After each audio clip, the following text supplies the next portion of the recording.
The vibrational state, exit symptoms and vibrational phenomena is what we're going to be going in today. So this is like one of my favorite subjects because the vibrational state was so impactful on me and my experiences, especially in those of quantum location. But just for those who are listening who have not had the OBE yet, or who have had the OBE but don't go through the vibratory state, let me just state here that when the mind in its conscious state is riding the brainwave frequency vibrations while the body is falling asleep, the whole mind-body system begins to experience the differential in the waves, creating all manner of observable vibratory phenomena. And it really is incredible. It's not for the meek at heart. In fact, it's something that a lot of explorers will choose to bypass, instead letting themselves drop off during that state and train themselves to come alert already in there, past the vibratory phenomena. It's not for the meek at heart. And I experienced quite a lot, especially 2009 to the 2014, 2015 timeframe. This is when I made the majority of my shifts, upwards of 1,000 fully conscious shifts into the out-of-body state. And so I got the experience of more vibratory phenomena than perhaps most. And I didn't experience the vibrational state purely at the beginning of the event of going out. I experienced it throughout the entire event. So I like going into this subject a lot. Again, it's one of my favorite. It's not something to make little. The shift itself, again, is actually the majority of the OBE, if one is willing to give that their attention, if there's enough attention to give to that, because then again, you will be in that quantum located state in many environments all at once and not just a singular one. So with that said, the biggest thing that you can run into when making the fully conscious shift is fear, that fight-flight mechanism, and central nervous system shock. I myself experienced the shock for well over a year, almost two. So while the body acclimated to being fully conscious in the shift, coming on a very regular basis near day and night for 4 years, 5 years, 6 years, in this time frame, yes, the physical body had to acclimate to that, and it had to get through the basic shock of it. And so this, again, is why many people don't necessarily make the fully conscious shifts. They maybe are conscious in the beginning, feeling some of the exit sensations, but then they let themselves fall off. And you can do this. Then once you're past all that phenomena, again, you can train yourself to come back into the conscious state, already in the additional dimension, past all the vibratory phenomena. I'm repeating myself now. But let me ask you, in the shifts that you've made, do you make the fully conscious shift? And sort of what percentage of your experiences were the fully conscious variety in which you're writing the full shift into the state? Maybe 50% and over, definitely tipping into the fully conscious, which is what brings for me at many, many times until I've learned what it was. Yeah. What was the nervous system shock, and it's destabilizing to the psyche. Yeah. And then for the most part, until about 2 years ago, like I was only maybe 3 years ago, I would fight it. Yeah, like so bad. My interpretation was that I was being sucked out and that I was gonna die. Like it's literally you're gonna die. In fact, a friend of mine called it the freight train. It's like when you feel the freight train. I was like, oh my God, that's exactly it. It's like you're laying on a train track and this freight train is, and you're feeling it and you're hearing it, and it's just like, ah, right? I used to call them the 747 vibrations. Yes. It felt Yeah. like I was on the underside, strapped to the underside of a 747. Turbine, right? It's like, yeah. And it felt as if I was, for many times I felt trapped. I had the feeling of being trapped in the physical because it's so physical. It's Hmm. a physical sensation, being trapped in it, right? And it like I was screaming, and then you couldn't, there was no way I could be heard over because it also feels like there's a sound sensation, right? So the vibration is in all of your senses. Yeah, we'll go into them individually, some of the ones that you can experience. Yeah. So I would say 50-50. Okay, yeah, you said something interesting there. So you actually experienced sleep paralysis in your fully conscious shift and sleep paralysis in the more physical sense. Yeah. Yes. Okay, yeah, because I never did.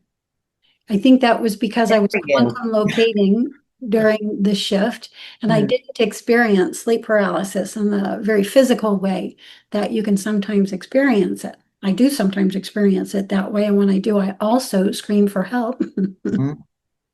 That's my MO. I'm usually in a more standard dream state when that's occurring. But when I was making the fully conscious shifts into the out of body state, yeah, I believe I was in that quantum located state, and I recognized sleep paralysis as a state I call stasis.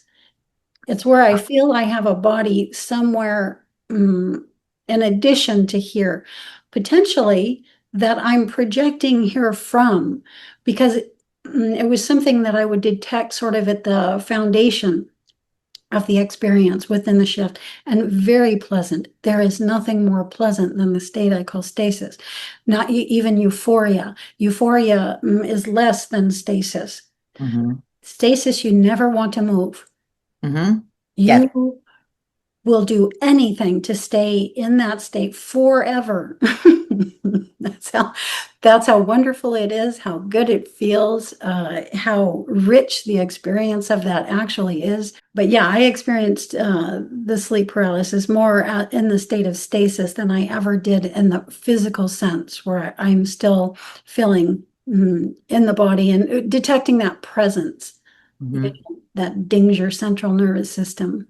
I Yeah, I get everything you're saying because it's in the in between, or if I catch it right on the tailwind of it, but I'm not fully in the stasis or in the other body, Mhm. I would say that that's the most challenging because it's like it's almost there. It's like a hiccup, right? And it's like, come on, come on, come on. And it's like, no, no, just right. Like, how do you intentionally relax when you're so excited that you're almost out? Mhm. That's how it felt for me. You can get really excited during the shift because you know it's coming.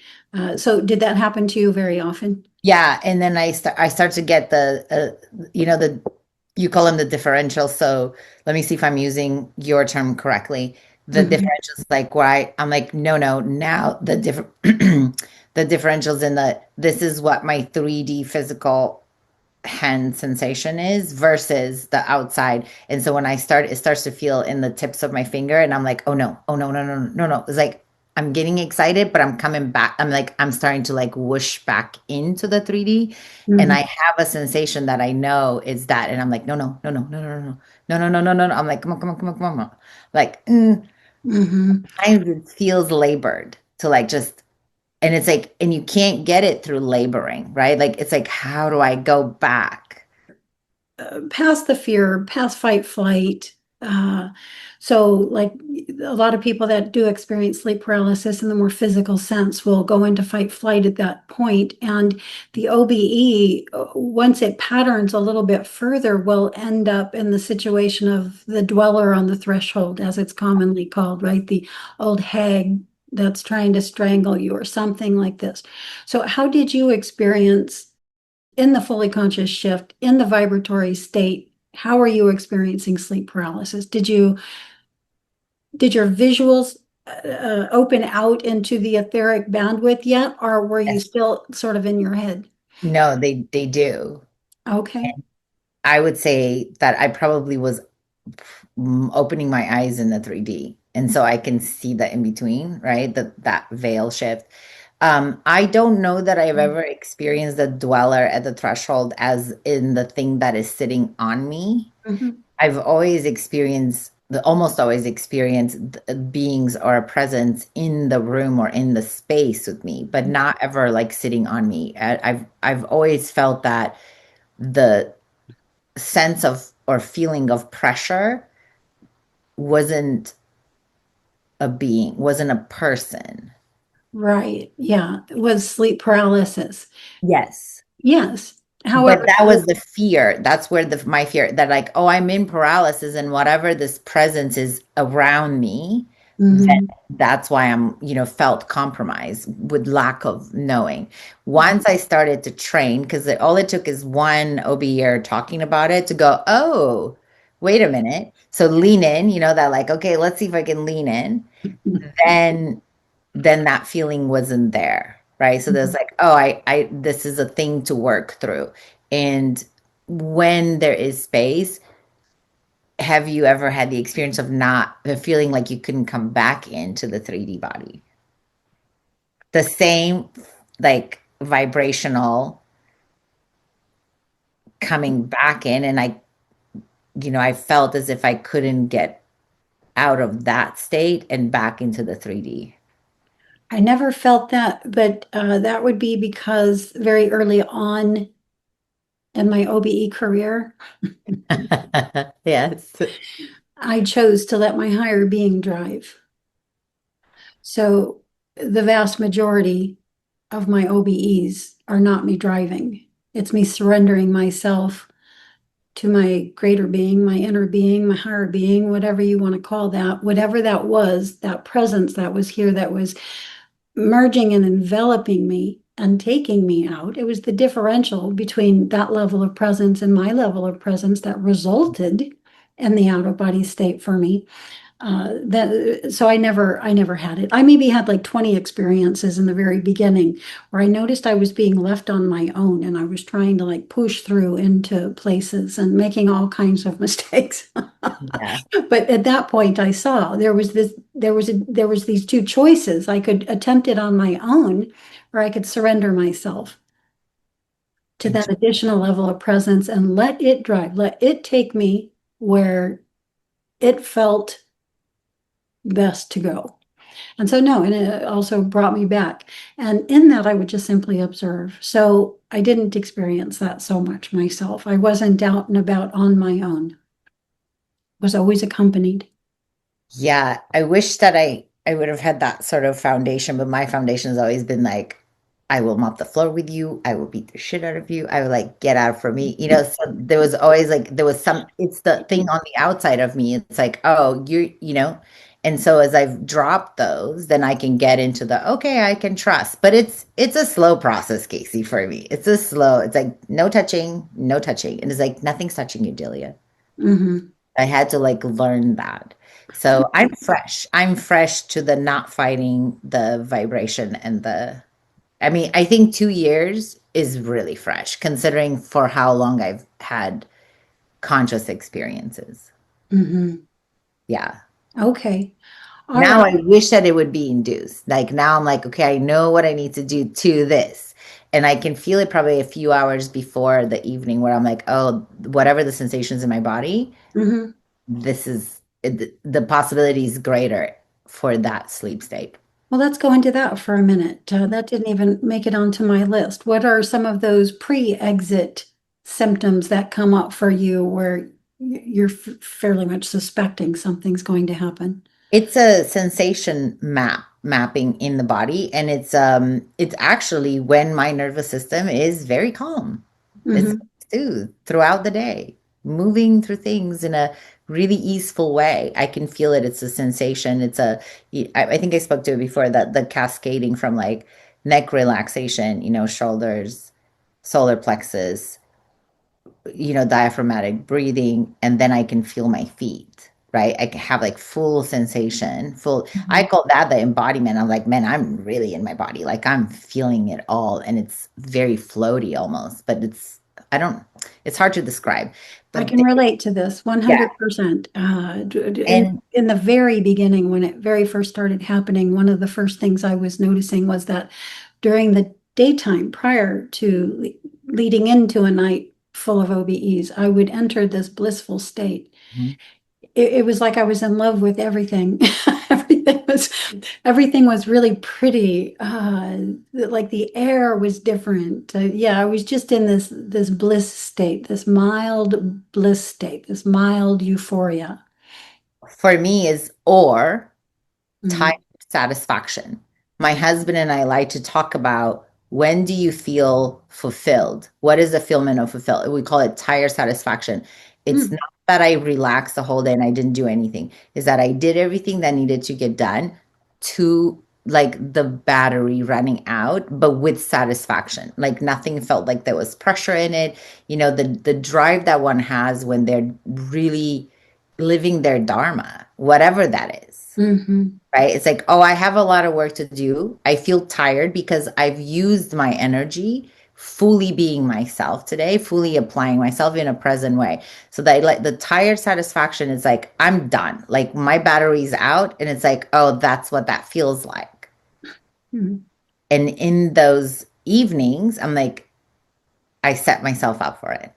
I'm like, okay, here we go, you know. And sure enough, it happens so fast.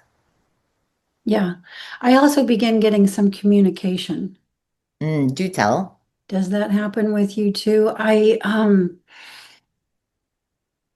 There's always communication going on with me. There's always a level of communication going on that I'm speaking with. I'm hearing what it's saying. That will intensify. Mhm. That will become that level of presence, whatever that is, more fully enters the space, the Mhm. exterior space. Yeah. Um, And I'll be like, oh, you want me to light some sage? And I'll light some sage. I'll do ceremony. I might feel some fear come up in myself as I'm doing this, and I'll begin to address the fear. I may be getting some inner insight from that level of presence about what that is, where it might be coming from, where it's best seated during what's about to happen, meaning in the back seat, not in the front. Right? Because you just never get very far if fear is in the front seat. Your experience ends almost before it begins. You won't go out at the top of the night and stay out until the bottom yes. of the night, early morning, you know. And that was more along the lines of what would happen with me when I would go out. It was a full night's adventures. Mm, not so much for me. Mm. How was it for you?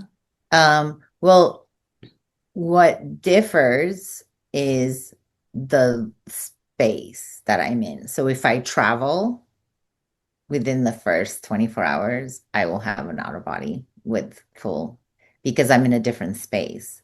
And then I get the way of the land in a weird way. I'm like, oh, this is what's happening. It's like I feel as if I'm getting the energetic signature of the place that I'm in and how I'm plugging in and how I'm aligning with it. And it's definitely more profound if it's, you know, somewhere like Hawaii or, you know, Sedona. Like, Sedona. I arrived in Sedona. I was like, I'm gonna take a nap and poof, out. By the time I came back in, I was like, whoa, completely recoded. Yeah. Yeah, that's a thing. That's a phenomena. When you're somewhere other than where you more normally are, it does seem to be More standard operating procedure to go. I think that's because there is no there's no plan. There's no routine. You're in a new space that you're learning from scratch. So there's less stuff there with you, you know. Not always, but often. yeah. So, okay, I'm sorry. Restate your question with yeah, not through the night. I feel like my most of my nights are split when when I'm ripe and ready and I feel it coming, it comes on really fast. It takes nothing. Like I'm like, have I even been down on the pillow for 3 minutes? Mhm. You just reminded me of one other thing that will happen with me, especially now, especially in these years following roughly 2015, where I'm going out much less than previously. Now, when the OBE is coming on, I notice I will lay myself down on my back and be pinned. Hmm.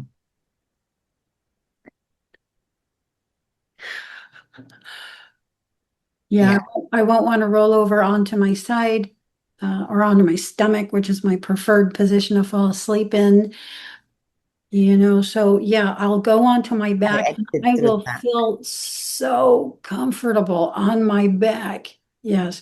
And that's just a dead giveaway. I'm a, that's almost a dead giveaway I'm about to be taken.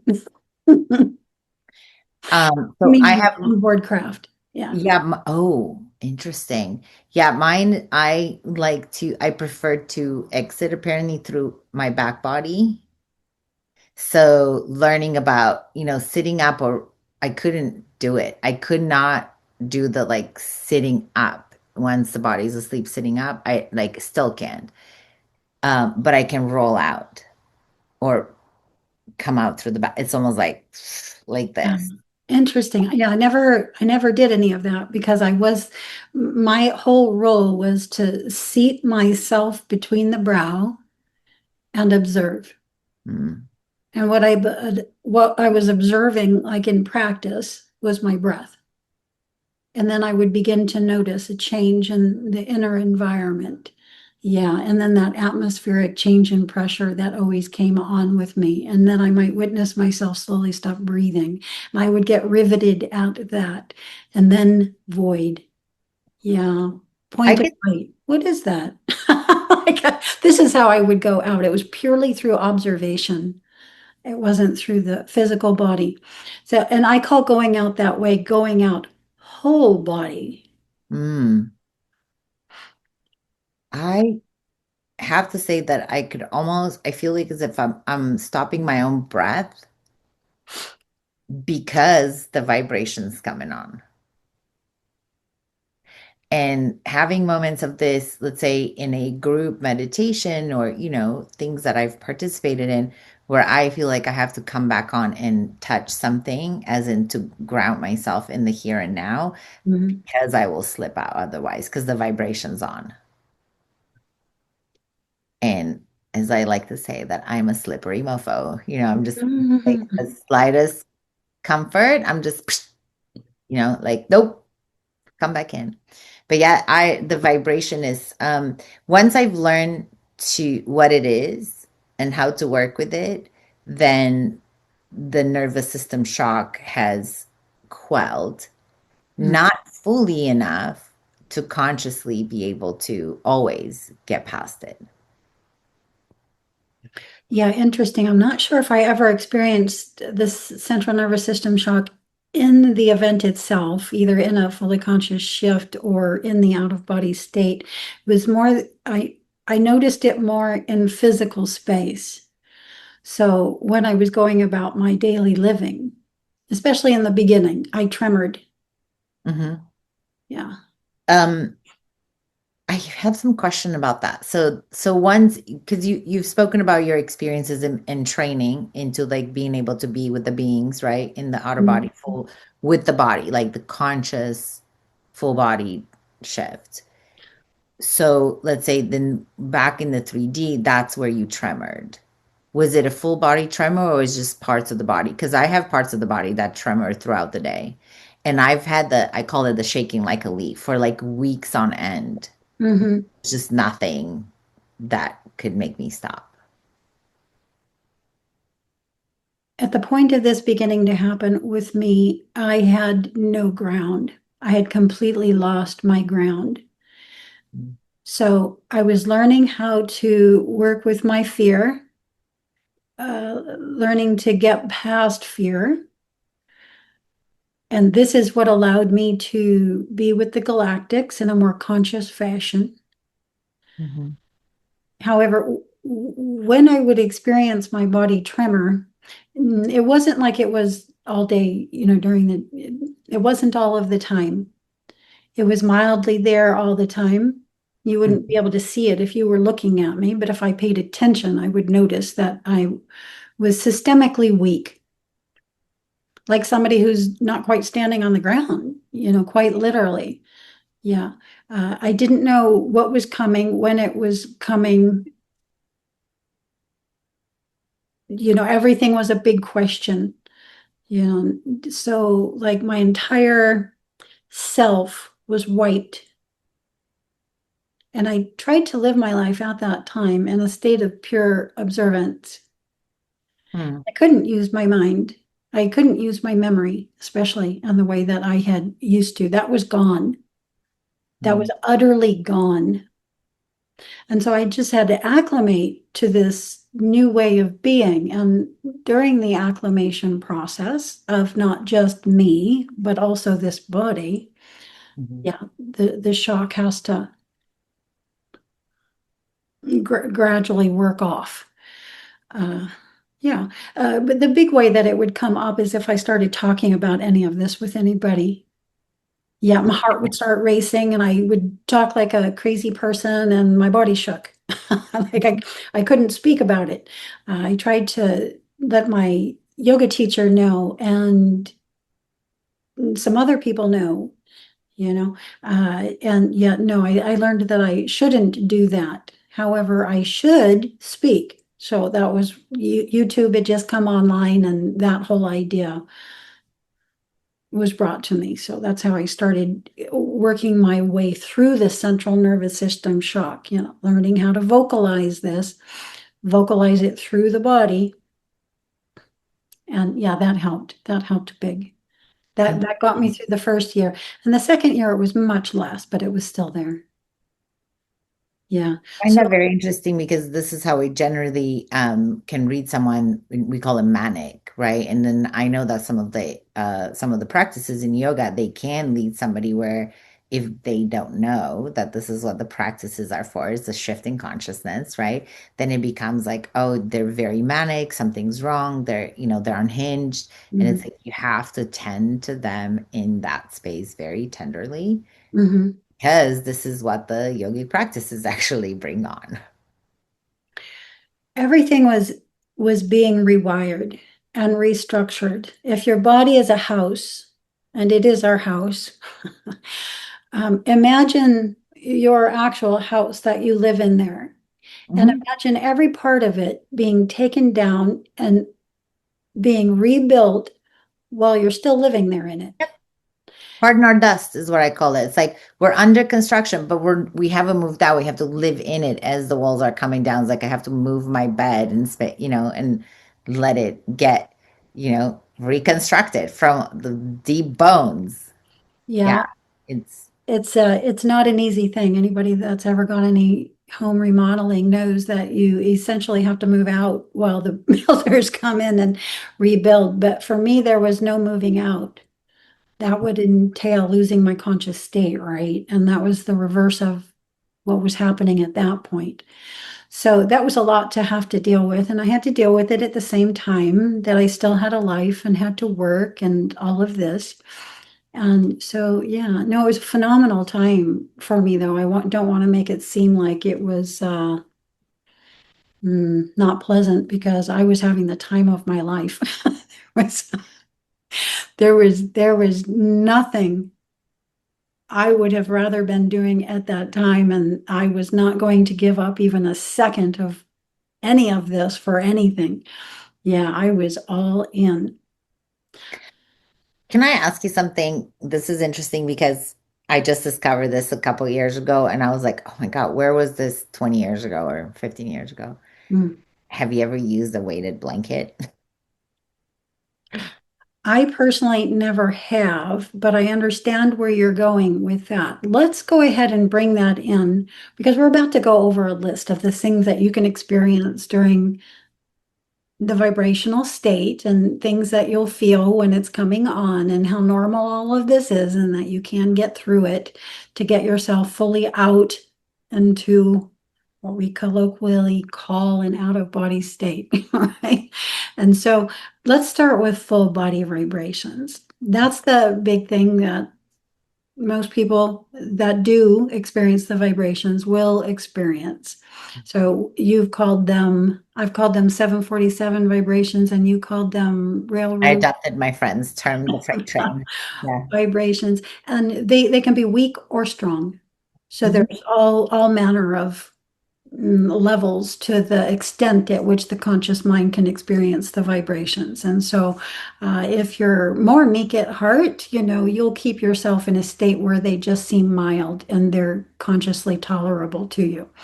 However, if you surrender yourself fully, then you might get what I call the 747 vibrations, where it feels like your whole body is being torn apart quite literally. It feels like you've gone from 0 to light speed in a second. You're just experiencing the torque between all of that. And yeah, I enjoyed that. I have to tell you, I enjoyed that more than any other thing. And in that, also is just a wide variety of different ways that you can shift. Like you mentioned, you liked going out through the back body. I noticed that I might be levitated up and then rotated in 3 different positions. And by the time the third position came, I was out. And this could happen like what I want to say, more etherically, or it could happen physically. Like I physically feel people in my room, physical hands rolling me over onto my side. I've experienced it this way as well. So Mhm. all of this is the vibratory state, the shift between here and there in 3D space and out of 3D space, right? So all of this kind of stuff can happen. But I just got riveted at the many different ways you could shift. And we probably won't go there in today's talk, but that comes in with the general vibrations. And you might, well, no, that's going to take us into the localized vibrations. And so let me not go there too fast. I also began experiencing what I just called a rhythmic pulse because that's what it was. Yeah. So while I was in those full body vibrations, internal to that, I could also observe this rhythmic pulsing of the frequencies. Mhm. And there were different patterns of rhythmic pulses, and over time, I learned that this particular rhythmic pulse might have a tendency to take me this way, and this rhythmic pulse might have a tendency to take me that way. And I didn't get to map that very well, honestly. There was so much happening and so much to observe, and so much that I did observe, and so much to document, and video log and all of that kind of stuff that a lot of this that was possible at that point, got by me. There just wasn't the time or the energy. I did what I could, but that rhythmic pulse also is such a pleasant thing. So anybody who can't handle maybe the strong vibrations, keep observing internal to the vibration until you get to a spectrum of frequency vibration that is more enjoyable to you or that you can handle. You can keep going in to anything. And the further you go in, the further you go out. Interesting. I never thought about this until now. I'm just my wheels are spinning right now. So I'm like, yeah, there is. This is all new. So Yeah. please keep talking. Yeah. So This yeah, that was kind of my favorite thing that could happen. But also there was this atmospheric change in pressure. Now you Mhm. might not experience the strong vibrations or the rhythmic pulse at all. You might all of a sudden just feel like the barometer just changed in the room, dramatically, fast, observably. This is another vibratory phenomena. Yeah. And when it's the like the barometer of the whole space, I would classify this in with the full body vibrations. Mhm. Yeah, not the localized ones, but the Um, general. Sometimes preceding the full body vibration, there's complete numbing and then the vibration. It's almost like it has to go like this off and then starts again.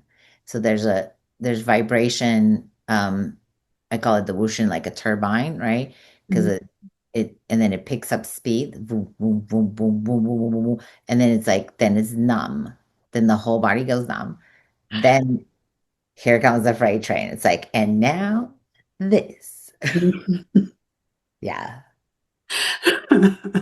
Yeah, you did that sound really good. And just because you've dived in there, let's go ahead. Let's go with the localized vibrations. And I have a whole list here of things I've experienced. And you might word them differently or have different experiences. Throw yours in here as we go. But I'm starting off with buzzing, humming, itching, pinpricks.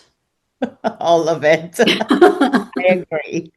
I call it the motors in my bones, where Mm, it's as if I'm sitting like my phone is on vibrate and but it's in my bones. hmm I call it the motors, where they just like start up. Like suddenly my bones are like brrr, ring ring ring ring like we're coming through, right?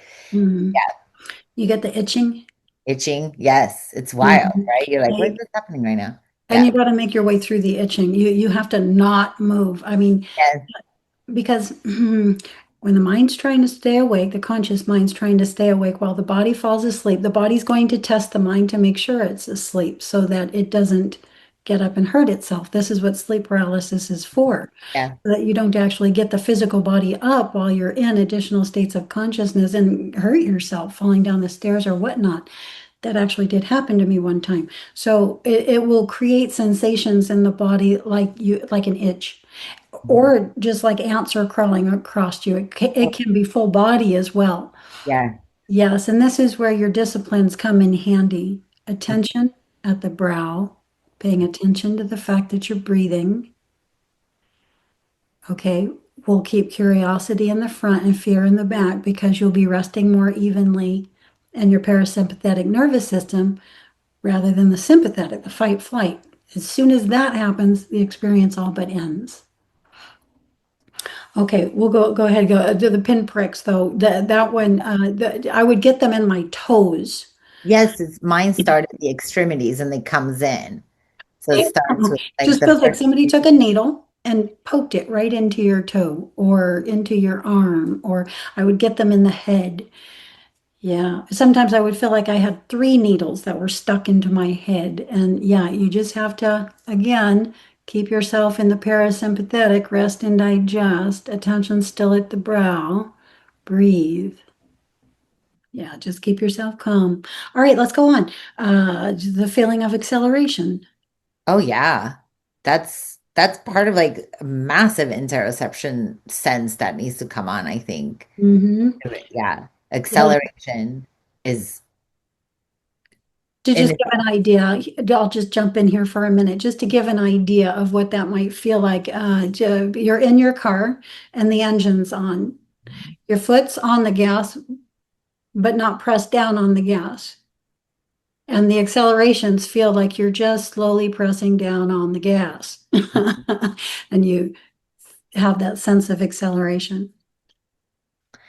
slowly, it's good. I guess it's better when it's slowly, but have you ever had it that like I call it the Mach 3? It's like like taking out when it's like, oh, same thing, and like, oh, I'm nailed to this, I can't do it, Top Gun style, like, oh, like I have, but very rarely mock. That's funny. Um, yeah, you can experience them in so many different ways. Mhm, The way that you experience the general sensation of acceleration can be different from person to person and from experience to experience. The main thing that's there is that phenomena itself. It just all of a sudden feels like your vibratory state just increased. mhm. Yeah, and I feel this full body when this happens, or I can feel it more internal to the body as well. That's always pleasant when it happens in that way. We've mentioned the atmospheric change in pressure, so let's go on to the feeling of being stretched. You ever get that one? No, not specifically. Not that I recall. No. You start to get these Alice in Wonderland type sensations where it Yes. might all of a sudden feel like you're really big in the spatial relationship you have with the room that you're in, or Yeah. vice versa. It could feel like you're really tiny, or again, like you're being stretched. But yeah, this is generally referred to by OBEers as the Alice in Wonderland syndrome. And so Interesting. I have it as if parts of the body are already lifting off and the other ones are not. And then I'm like, yeah, maybe that's it. I just wouldn't have said it stretch, like something is pulling me. But like I'm up to the ceiling, but my legs are not there, and I'm like, up in the ceiling, and I'm like, what is this? Like, okay. And you're in an awkward position. That's funny. One of the first times I felt myself being stretched, I also, at the same time, I felt this physically. So there was an entity in the room with me that I began perceiving, and it ran over to my feet, picked them up, and it started stretching my feet away from my hips, like a shavasana adjustment. Um, So that's one example of how it can pattern out more fully into the OBE. But you might feel that sensation of being stretched first, and then your mind is coming up with, what is that? yes. Yeah. Yeah. Yes. And you can either stay still in that question and let the experience itself fill in the blanks, or you can come up with it to a degree yourself. I would try not to do that. I would always try to sit myself still in the question and let the experience fill in the details. Mm. Not me. I fought it. I'm just now learning to like let's try.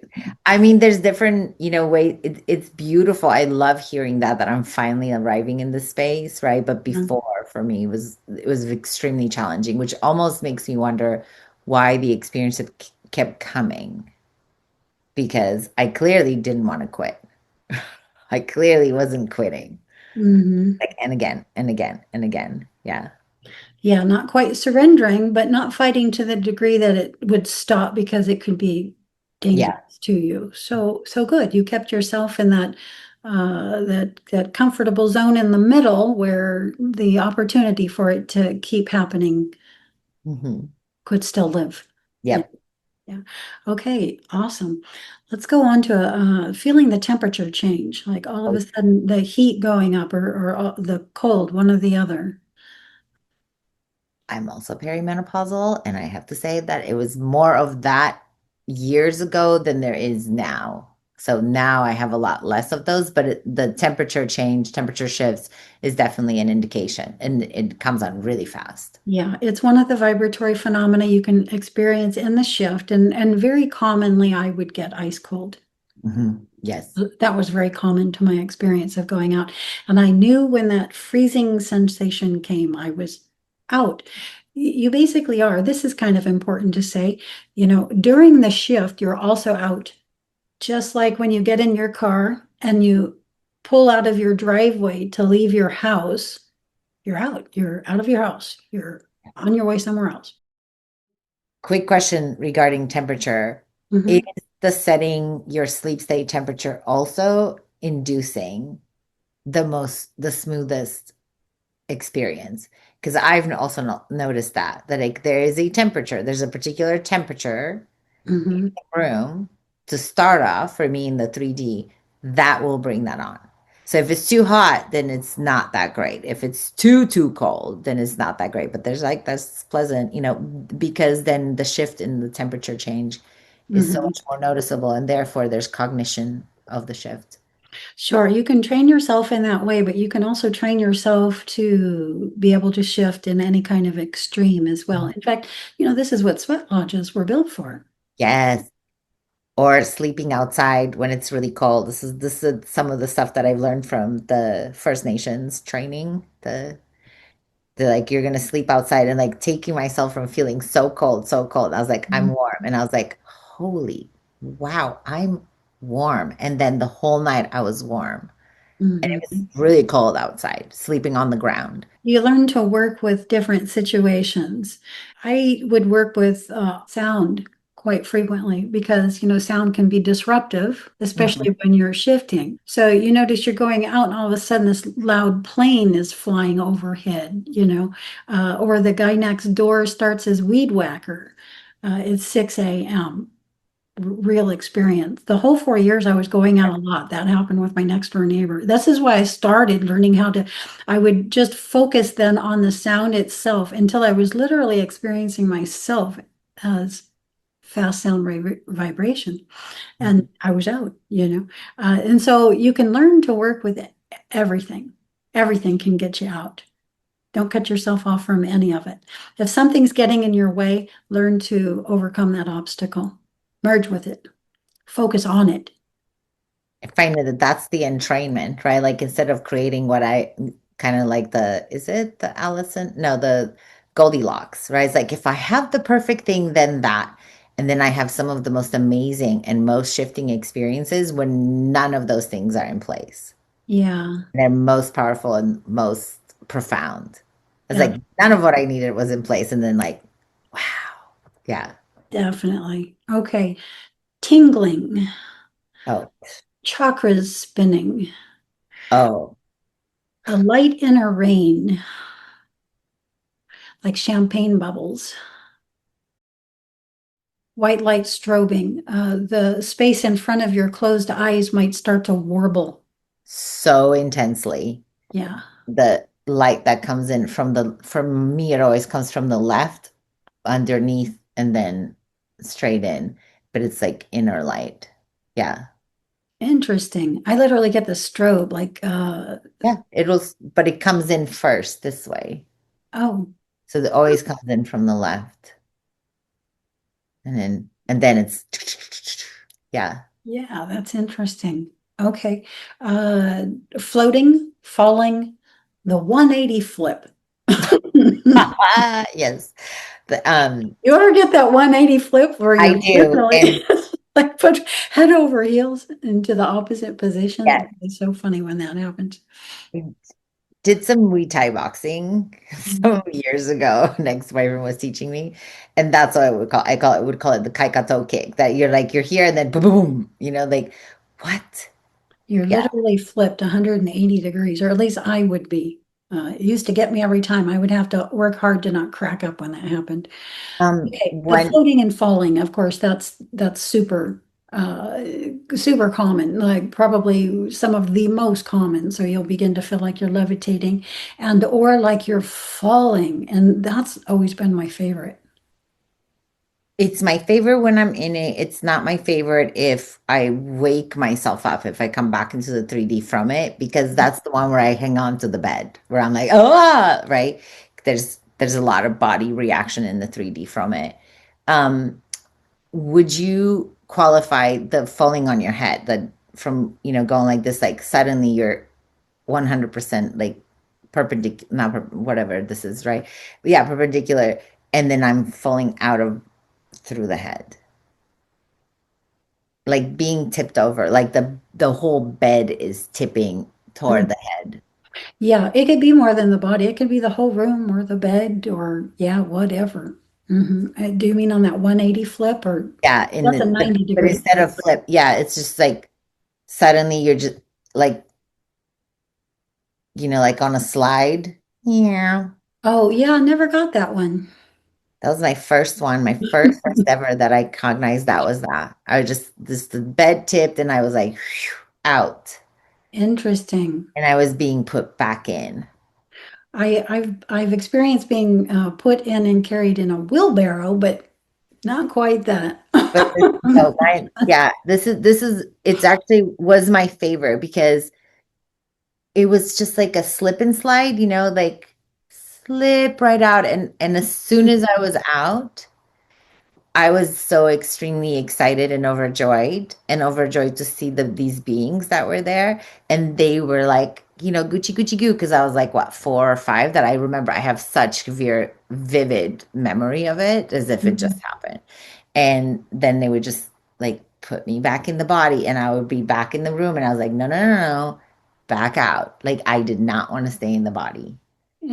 So Interesting. whenever I have an experience of that vibration and sliding out that way, it just feels like home. I don't know how Mhm. to say it. It's like I'm I out. can imagine. It sounds nice and gentle. I have the image of a baby rocking in its little bed. Mhm. Okay, let's move on. By location and non-locality, like literally with your eyes closed, not being able to locate yourself in the room. You can't even come up with where you've laid your body down. That one was interesting with me and would happen quite frequently. And I'm mentioning it with the bilocation because the reason I was having, I discovered over time that the reason I was having difficulty locating myself was because I was bi and trilocated in the room. Ah, And so I couldn't figure out oh, where I actually physically was. Yeah, so things like this can happen as well. Your spatial relationship with the room or with the space can yeah. alter like this. Yes. Wow. Okay, thank you. Now you've answered something that I've experienced, but I didn't know why that was. I Yeah. always found it fascinating. I'm like going, I can't find myself. Yeah. Like, and so that would get my curiosity up, and I of course would go looking, and Yes. in looking, I would all of a sudden realize I was looking from the ceiling down, and I'm like, oh, I'm bilocated here. But another interesting one is when you trilocate in the same room. So that happened to me one time when I was doing just a practice session midday. I had 30 minutes to lay down and do a meditation, and I almost immediately slipped out. My point of perception shifted over to a space in the room where I was standing by a tree that I had in the room, and I was looking down at the foot of my practice space and saw a young Indigenous boy there. Mhm. And so I was experiencing myself from all three of those locations, Mhm. there on the practice mat, standing by the tree and crouched down at the foot as that young Indigenous boy looking at my practicing body. Phenomenal experience. And it can be coming alert to the fact or the sensation of that trilocation. That can just pop you out like that. It did happen very fast. And almost in an instant, I had enough time to observe. I could observe Mhm. that he was not a local Earth human, uh, and some features on him, before I popped back in. I just found that fascinating. I don't recall anything like that. And I know that d- one of the thoughts that eventually comes in, and then that's when I come back into the 3D, like wake up, is that Mm, in not it's not just the terror of like I don't know where I'm at and how to get back or what's going on, knowing mm, that that's not where I need to be. But then I experience the worry. I get such worry that my husband's gonna find me dead, and I'm like, oh, now I've really done it. Right. So like, oh, I've really done it this time. Like I put this poor man through so much. Like he's gonna have to explain that.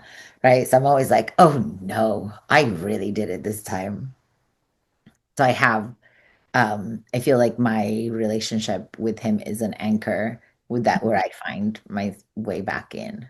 yeah, I've experienced the fear in experiences where I've gone out and I'm in them for perceptually like months or even more than Yeah. a year.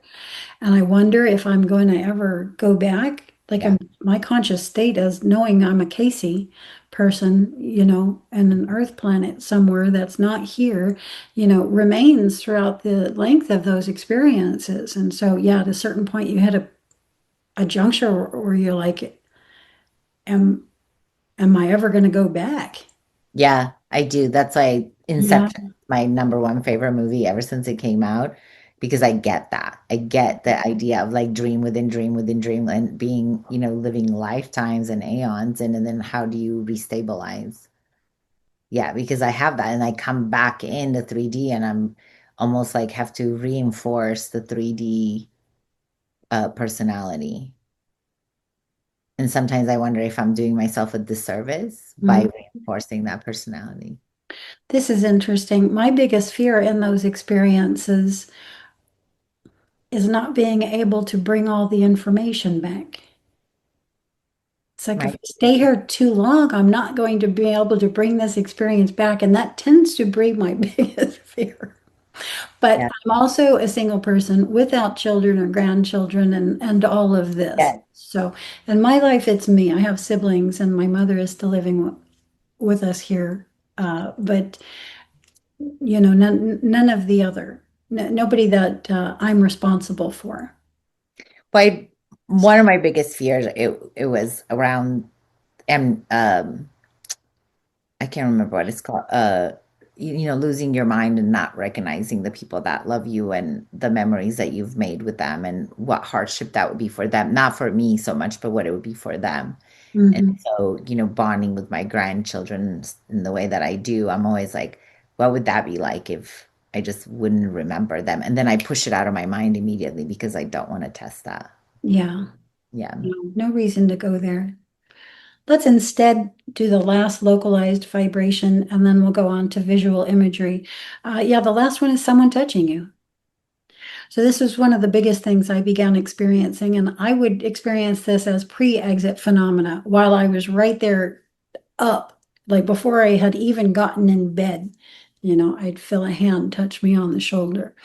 And when I laid down and the OBE just starts happening again, yeah, hands on me doing things. And so, yeah, the most scary one with that is I've only experienced this a handful of times. Most of the times the hands are doing something completely acceptable, Mhm. like picking my feet up and giving me a shavasana adjustment or something like this, working, tinkering around with the head, sort of doing something energetically. But I also had one where it felt like I had two hands right over my breasts, literally like this. One time I was so deep within the shift during one of those sensations that I could actually open my eyes and look down at myself, and there was Mhm. fingerprint indentations. Okay. Yeah, I had a hard time getting through that, and I just recently experienced that again too. I had one of those. It wasn't on the body, but I felt it because it was on the blanket. And so I could feel the blanket shifting. And I was at a great aunt's house in the summer. I was a young kid. And when I woke up, I was sleeping on this pull-out bed. And when I woke up, there was something under the table pulling the blanket. And I mean, I did not go back to her house in the summers. I just did everything I could to get my mom to not send me there. And I didn't sleep that night or the nights after. I mean, I was like, what is that? Because the feeling sensation shifting is one thing, but the blanket actually moving and falling and seeing these hands like pulling it, I was like, oh, thank Mhm. you. In yoga, we call them, when they have to do with our own body, kriyas, right? Yes. So I would Mhm. get the kriyas Mhm. during my first 4 years Oh, as yeah. well. And these kriyas could literally be hands, invisible hands, but I could feel them on me, physically rolling me over in my bed. You know, my physical body was on its back, and without my doing it, it was put onto its side and then into like the knees pulled up into the chest into a fetal position. And then the upper body rolled over so that I was in a sort of half twist, Mhm. and things like this. And I would just observe. I don't know why I didn't freak out more than I did, especially at the more physical ones, like the ones I've just been mentioning. But this is also vibrational phenomena, vibratory phenomena. This is how it can pattern out. Mhm. It can pattern out in physical space and etheric and astral, whatever we want to label those delineations, all. But I've had those even in meditation, in class, Mhm. doing breath work, dynamic or any type of breath. So I've had those not necessarily just in sleep state, Mhm. OBs, in other states. Mine are never sleep state. They're always fully conscious. Yeah. I can open my eyes if I want to, like I did in the one, but I'm fully conscious. My eyes are just closed normally as I'm going in, especially in the night, but not during meditations. Meditations, I was always an eye open meditator most of my life. It's Yeah. only recently that I've begun closing my eyes in meditation. Mhm. So Tratak meditation isn't generally taught in, regular studios. It's not the main thing that one is taught or is guided in. No, I Although, wasn't doing Tratak either. I was doing eye open meditation. So I had no point of focus. The awareness was directly on the awareness with my eyes wide open. So the That is, object was always my own awareness.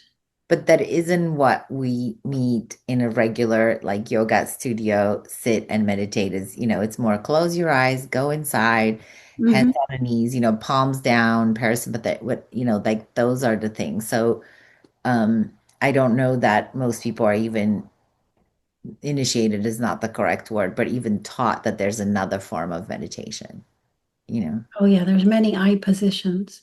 So Right. eyes open, gazing up, eyes open, gazing down. I was always taught that there has to be eye open at like lower eyelid, but open looking like Eyes down. open, looking at the tip of the nose. That's the down one. Yes, and the up one is into ajna. Yeah.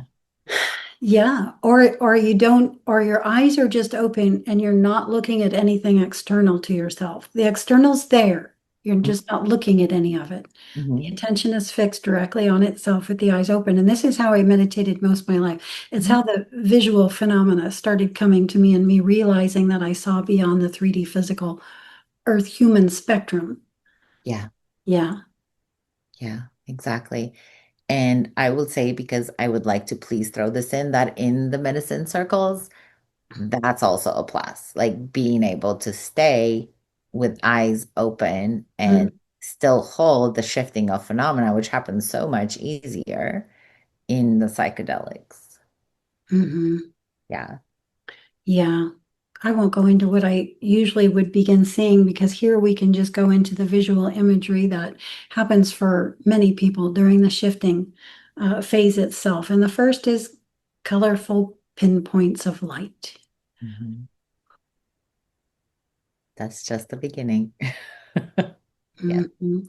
And most people will have eyes closed, just like you said, when they begin seeing this, they might begin seeing energy radiating, not necessarily off of anything in particular. However, if something particular is presenting in the visual field, then light may seem to be radiating off it. This Mhm. again is some transition phenomena. There can be swirls of color, geometric shapes, orbs, and or just your standard hypnagogic, hypnopompic imagery. You start getting flashes of images. And this was very common for me as well. Even just going into a normal dream state consciously. Mhm. In the OBE, I would notice I would be moved in three, I would be levitated, and then I would literally be rotated into three different positions, and I'd be out. Visually, that can pop up where I'm flashed an image. And as soon as I'm flashed the third one, I'm out. Mhm. So this can happen internally as well. And I like to play that as a game of catch with my inner being. So if I'm flashed an image, whatever that is, I repeat back what I saw mentally, telepathically. Okay. So then I'm thrown another image and I'll mentally say back what I just saw. And then Mhm. I'll be flashed a third. And it's interesting because these independent visuals are symbols in themselves that contain an experience that's going to be broken out into like a real-time experience. Yes. And when you get back, those symbols hold the entire experience for you. Mhm. So And one can recall them and therefore project oneself into the event. you can easily go back into it by, yes, connecting again with that Lock, lock, symbol. lock. It's like click, click, click. And it's like, give me a second, right? And then like, oh, there I am again. And Mhm. even with the full, not full, but sometimes with full, but the sentient, right? The sensory perceptions through the physical body. Mhm. Just recalling as a memory, but like full body, like inside the event. It's like it's an event in time space that you can just re-enter with coded. Yeah, and with your particular synesthesia and all of this, I imagine that's quite easy for you. So easy. I live in that space. And Yeah. the vibrational and the locking in clues click, click, click, right? I can recall a memory based on what the background sound was at that particular time. So if I can tune into that, I can just shift. I feel as if I'm intentionally shifting on the sound field, and then it will bring the whole event. It's like a pocket, right? Like it's an event in space. It's just the whole pocket or bubble of the experience. Yeah, fascinating. Yeah, I don't have that in my repertoire, so it's interesting for me to hear. But if I keep listening, like you, I'll start going away. Can you see how my I'm Yeah, I'm I so go I just because did it. I'm trying to lock into the experience so I can have Yeah. it here on my end. I'm sorry if that gets distracting to anybody when I'm doing that. Let's move on to sounds. So voices, words, sentences, conversations. Yeah, this was very common when I was shifting out to begin hearing like a radio frequency dial. Mhm. All of a sudden, it was like a radio station came fully on, and I would hear the whoever was speaking saying whatever they were saying. And I would just listen until I was all of a sudden somewhere.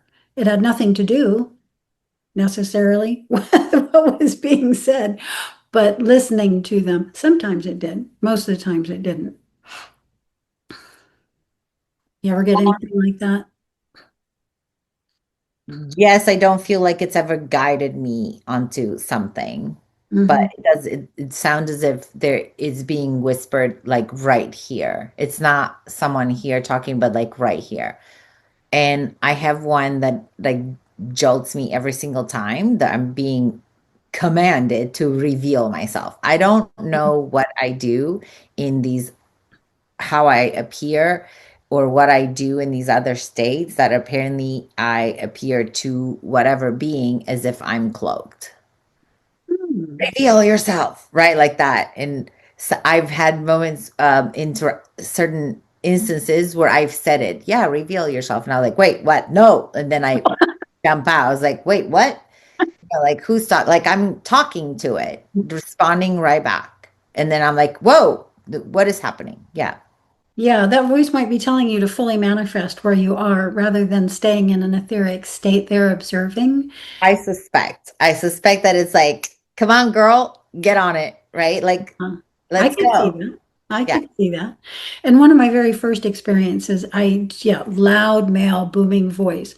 And he's just directing the whole show. He's just simply saying, do not let this happen without, like on a megaphone, do not let this happen without the physical body system. Mhm. Yeah, that male voice is That's what intense. woke me up. So my first experience, it was literally a voice or somebody speaking or conversation that was going on that I heard that woke me up in there. Mhm. Yeah. But Same. I still seem to be in my physical space, like, and yeah, that's freaky when that happens, isn't it? Mhm. Okay, so you kind of mentioned this, but ear sound, changes in pitch and depth. Mhm. Yeah, and it can be, I say ear sound, but for me, more commonly, far more commonly, it was in the center of my head, but I can get them in the ears as well. So that moves just right along to tones, frequencies, harmonics, celestial music. Ah, that's just phenomenal. One of my favorite shifts ever. I'm hearing this celestial music, Mhm. and it is so beautiful. And I'm hearing a voice, and it's not speaking in English, but it is translating into my knowing as the words be with me, be with me, be with me, over and over to the celestial music. And my heart just follows this without hesitation until it feels like I'm like sitting in the arms of a much larger being, like I'm something the size of a cup again in the arms of a giant, you know, and I'm just cuddled up here. It feels so good, and I'm listening to this music and this voice singing this to me so beautifully that, you know, and now here I am, we're being together.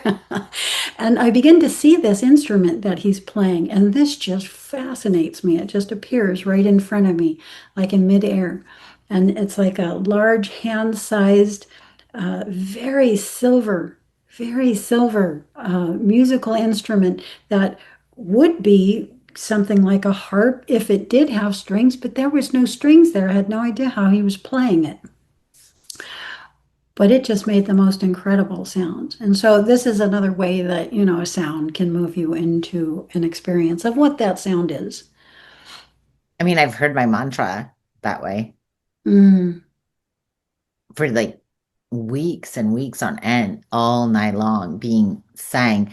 And what was interesting to me that I wasn't hearing it in the way that one would think that a Sanskrit, right, mantra would be said. mm, It was more like a musical performance that is more like, I don't know, medieval days, or Renaissance, mm, choir of like children, but it was the mantra. It was so extremely precise. And so the cadence of it was not what I've heard it being said. And I went to my teacher and I said, have you ever heard of such a thing? Like, this is it's nothing like what? And she's like, that's your mantra. It's like, if it's coming through that way, that's it.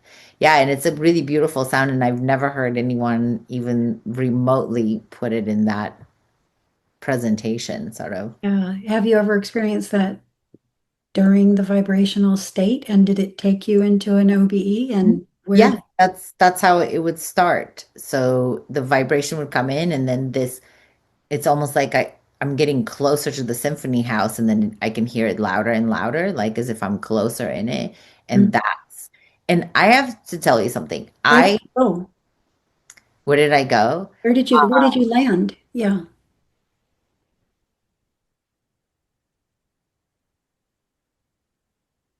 Do you remember? I was not in a particular station of identity. Those were the experiences of being the whole field. Okay. Yeah. And more of light travel. Hmm. Yeah, Okay. and Could be. color fields because I can see the structure. So, like, I've said this to students and to friends that when you're inside the mantra, you can see it in all of its iterations, as in its sound, but its colors and its geometries and like the sound tone, and it creates like full three-dimensional spaces, and then it has a whole, yeah, like it's a whole experience. They're like, I get what they are. Like, I can't, it's so hard for me to explain it, but I get it. Yeah. Like, oh, that's why they're like this. The This is symbol experiences are just fascinating. I can count them on a single hand, uh, but extraordinary every single time. One time I was being shown something about what the Hebrew oh yeah, the fire letters. alphabet is, Yes, exactly. but it was beyond my understanding. But the way I experienced it, I was taken into a stone building, and in this stone building is what looks like a pool with no water, Mhm. the cutout of what would be a pool. And then the symbols started appearing, lighting up in gold around the inner circumference of the pool. And yeah, I'm just riveted. I'm just looking at them and trying to get them to embed. I didn't know what to do with the experience, and there was more to it in the way that I got there. That was kind of interesting as well. But I was just trying to get them to embed, not to where I could consciously remember them necessarily, but to where that knowledge was somehow in here without me realizing. It's Yeah. already in there. Do you recall when we talked about locales, how I said that common places would be like temples or churches or cathedrals or things like that? Part of the sound tone geometry constructs of the fire letters or Sanskrit alphabet is like that. So is Mhm. arabesque, right? When you look at it, runes are also the same, right? They also inform the creation of what we call temple churches cathedrals. They are this structure Mhm. that would recreate in a sense in the 3D is trying to recreate the sound tone geometry full expression of those fire letters. In the absence of the gods themselves, right? And Right. so, yes, It's because like if they we were know present, you wouldn't them need the and temple, you would have them. So it's only in their absence that the temples are built to. yeah. Yes, I get that. I get that totally. But then, what gods do those represent also? Yeah, there's a lot that you could dive into there. That's why I was wanting to know where you ended up. To my I knowledge, I I have got no in the connection. color fields, in the color rays, in the color ray fields. Yeah. Yeah. And to my knowing, I have no connection to the Hebrew lineage. Mhm. So I don't even know why I was brought into the experience that I was to be a vessel to hold that knowledge. Not consciously, again, I consciously had no idea what I was looking at, Mhm. or what even I was being told. I was being told how they were created and what they are, but it was so far beyond what I could fathom. I could just look. I could just observe. That's all I could do. So that's all I did. And again, I just tried to get them to embed in my psyche. Maybe one day I'll start drawing them, or maybe they guide me. I don't know. So that's what I was instructed to do. I felt instructed to do when I did energetic like healing sessions, and I still do that. Because I'm clairvoyant so intensely, Mm, or like as a top development, right? I was instructed to draw certain things, symbols or, designs. And at the end of the session, I always ask if it's in my highest and best to share them, or mm, if it's in my highest and best of the client to share them. Because a lot of times that little design, and I can show you someday my notebook of like sessions of like just it's a circle, it's a this, it's a symbol. It's like, I've never seen this before. Sometimes it's a rune. I'm not familiar with runes. I also don't have an attachment to Hebrew letters, right? But as I would draw them, it makes sense for the client. So it's for them. hmm What Right. it does My for OBEs, them. my OBEs weren't for anybody else. They were for Yeah. me. So I have to ask myself, why am I being shown this? And by whom am I being shown this? And is there something for me to do with this other than house it somehow in my being behind my conscious knowing? I don't know. You can get into all of that kind of stuff. Is there anything left here? Yeah, the hypnagogic and hypnopompic sounds like a hammer strike or a door slamming or Oh God. I used to Yes. get a whirly sound a lot. I'm like, what the heck? Where does that come from? But I would get the hammer strikes as well. Um, or like a party is on suddenly, like you Mm, just landed in the middle of, I call it the beer hole, and I don't know why I would call it that because I've never been in a beer hole, so how would I know? But mm. that's what it would sound like. It just like suddenly comes on, and it's just there's clinking and loudness and voices that are blended and echoing. Yeah, those are pretty jarring for me. Yeah, the Gotcha. bang, the booms, the pops. Yeah. They can be, they can be. And again, the practice is always attention at the brow, paying attention to the fact that you're breathing. Your breathing lets you know that everything is all right. You're alive, you're here, nothing wrong is happening. And again, that holds you in the parasympathetic nervous system rather than you going into fight flight over it. Yeah, being too jarred that you pop out of the experience altogether. The last thing I have, and this is very uncommon because people's sense of smell and taste generally either doesn't come on or comes on last throughout the course of, making conscious shifts over a long period of time. But uh, I noticed that I would sometimes get this metal taste in my mouth Yep. Yep. during a shift. Not always. It was just one of the only tastes that I could come up with. And the other are aromatic scents. Mhm. So periodically I would get vanilla wafting through, and I knew there was no vanilla in my bedroom, and so you can easily identify this, or the smell of coffee. And I'm not a coffee drinker, so I know there's no coffee, And so things that I can identify as being absolutely absent from my space. And so definitely part of the vibrational phenomena during the shift. Do you ever get the sense of smell Yep. and taste? Yeah. I do. And I have, so my most prevalent one, and I have it during the day prior to the experience. Sweet orange or anything that um grapefruit, like citrus, but warm citrus. Mhm. And that I also equate that those are my happy scents.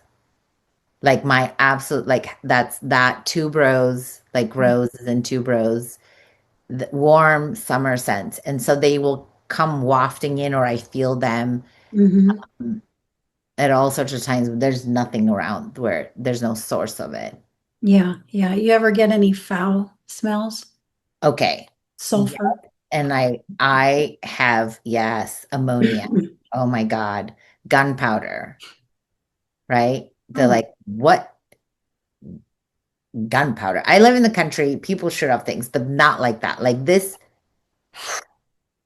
I rarely have it in my room. I will say because keep my, I like to think that I keep my space pretty clear, but the scent of ammonia or sulfury, it has a very specific reason. I know what it is for me, like what is it? what it's interference. Yeah. Would you like to say more? Is there specific interference? Have you identified it, or is it still vague or general? No, I've for myself so far, I'm in a learning process, but up till this point, it's the shields up, the like, It's a no thank you. It's a boundary that's being breached. In my space in the bedroom in my house, it's interference. I don't like it. I don't want it. It's not pleasant and it's something that is operating outside of invitation. Okay. Yeah, because often that can be associated with the ETs and especially certain varieties of ETs, not necessarily negative, just it's a different chemical body than ours. And so, yeah, Yeah. interesting though. So you're saying no to that. I yes, and in ceremonial space, the entheogens are known for increasing one's senses, all senses, through the roof. So sense of smell, oof, if I sense that in, in ceremony, I'm just like, I can't fault you for that. I mean, I smell something foul, my mind is going to go in a particular direction as well at first. So well done. I mean, you can always tell your inner being that this is what that's going to mean to me. yes. So you only use that in the event that it is. It's very seldom, and which is why that's the easiest one for me to qualify because Mm, it's so seldom that when it is, it's my indication that, like, if possible, whatever's going on is not for me. So